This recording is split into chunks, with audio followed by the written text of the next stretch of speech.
جاء الحق وزهق الباطل إن الباطل كان زهوقا. بسم اللہ الرحمن الرحیم. السلام علیکم ورحمۃ اللہ وبرکاتہ. محترم سامعین، بہت سے ساتھیوں نے ای میل اور میسج کے ذریعے بتایا تھا کہ تھوڑا سا مفتی منیر شاکر کے بارے میں بھی بتائیں، کیونکہ وہ پشتو سپیکنگ ہے اور ہمارے اردو والے ساتھی جو ہے ان کو ان کا لہجہ اور ان کی زبان سمجھ نہیں آتی.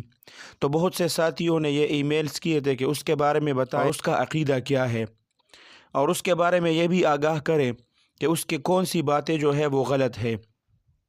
محترم سامعین، یہ ایک خطیب ہے منیر شاکر صاحب. انہوں نے کئی مرتبہ اور اکثر اوقات میں وہ حدیث کا انکار کیا ہے جو حدیث میں صراحت بات ہوتی ہے اس کا انکار کرتے ہیں. اس کا ایک کلپ وائرل ہوا تھا جس میں انہوں نے نبی کریم صلی اللہ علیہ وسلم کا حضرت عائشہ رضی اللہ تعالیٰ عنہ کے ساتھ نکاح پر چند اعتراضات اٹھائے تھے. پہلا اعتراض تو یہ اٹھایا تھا کہ مولوی حضرات امام بخاری الجامع الصحیح کی بنیاد پر نبی کریم صلی اللہ علیہ وسلم کے گستاخی کے مرتکب ہوتے ہیں.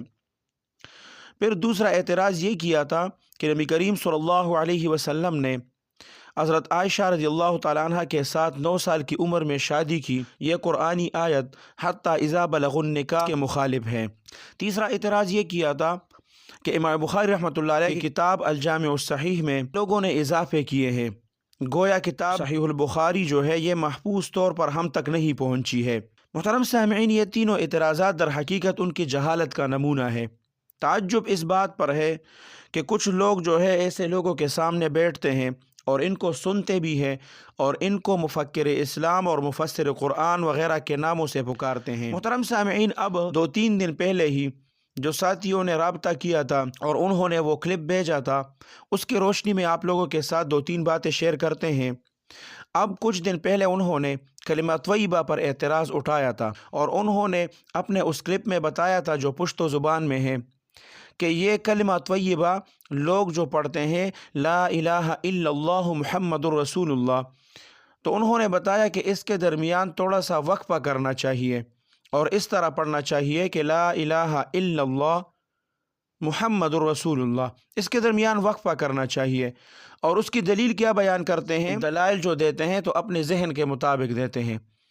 وہ کہتے ہیں کہ چونکہ قرآن میں یہ اکٹھے ذکر نہیں ہے، ایک جگہ پر آیا ہے لا الہ الا اللہ اور پھر دوسری جگہ پر آیا ہے کہ محمد الرسول اللہ، تو اس وجہ سے یہ چونکہ قرآن میں اکٹھے ذکر نہیں ہے، اس وجہ سے اس کو الگ الگ مطلب کہ درمیان میں تھوڑا سا وقفہ کر کے پڑھا جائے. اب دیکھو، اس نے حدیث کا انکار کیا ہے اور مستند احادیث میں کلمہ طیبہ کے بارے میں آیا ہے کئی مرتبہ. اگر آپ احادیث کی چھوٹی سے چھوٹی کتاب بھی اٹھائیں تو ان میں سے مستند احادیث میں یہ موجود ہے.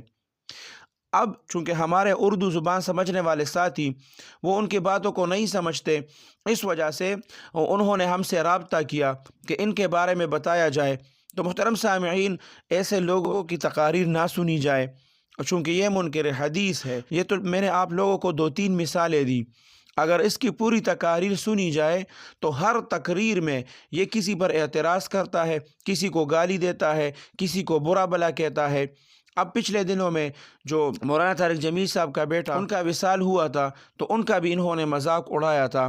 جب وہ پشاور کے ایک مولوی صاحب نے خواب میں دیکھا تھا، تو ٹھیک ہے، خواب نہ کوئی دلیل ہے، ہم بھی اس کی تائید نہیں کرتے.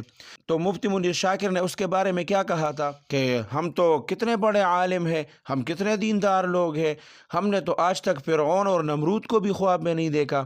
اور لوگ جو ہے جیسے ہی سو جاتے ہیں تو وہ فوراً نبی کریم صلی اللہ علیہ وسلم اور جبرائیل امین سے اس سے نیچے نہیں آتے، ان کو خوابوں میں دیکھتے ہیں.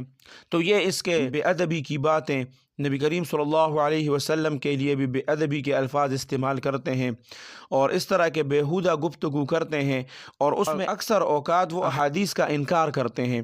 مستند احادیث کا انہوں نے انکار کیا ہے. تبلیغ پر یہ رد کرتے ہیں، کسی کو بھی نہیں چھوڑتے. بس جہاں پر حدیث کا ثبوت آ جاتا ہے تو یہ کہتے ہیں کہ نہیں، یہ قرآن میں نہیں ہے، اور حدیث کا انکار کرتے ہیں. اللہ سبحانہ و تعالی ہم تمام مسلمانوں کو ایسے لوگوں سے بچائیں اور آپ لوگوں سے درخواست ہے کہ ایسے لوگوں کو بالکل نہ سنا جائے، اور لوگوں کو بھی بتایا جائے کہ اس طرح لوگوں کا بائیکاٹ کیا جائے، اس طرح لوگوں کو قطعاً نہ سنا جائے۔ اپنے مکتب فکر کے لوگوں کو سنا جائے جو آپ کو قرآن اور حدیث سے سمجھائے۔ اللہ سبحانہ و تعالی آپ سب کو اپنے حفظ اور امان میں رکھیں، اپنے خصوصی دعاؤں میں یاد رکھیں۔